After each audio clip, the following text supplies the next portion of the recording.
In this video, I'm going to teach you how to charge the Logitech G733. It's a very easy process, so make sure to follow along. Charging the Logitech G733 wireless headset is extremely simple. In fact, the charging cable will be included when you purchase this specific model.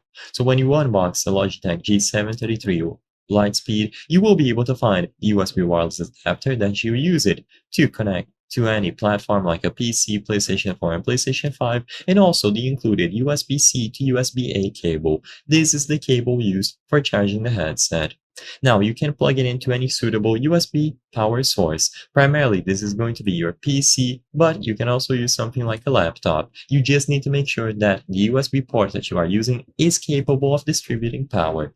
So all that you have to do is plug one end of the USB-C to USB-A cable into the headset, of course the USB-C end, and the other USB-A end into the suitable power source. And once this is done, it will automatically start charging. You will be able to see an indicator, usually the LED that is going to flash green, and once it is sufficiently charged, it is either going to stop flashing or be on a still color, indicating that it is done charging.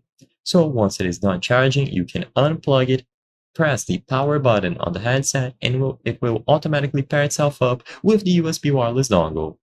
So there are plenty of indicators related to the battery level. For example, when the battery life is low, below 10%, the audio will beep every 15 minutes. When it is below 2%, the light will flash red and the audio will beep every 15 minutes. When plugging the charging cable, the lights will beep green 5 times and revert back to the previous state, and you will be able to pay attention to the LEDs to follow the battery levels.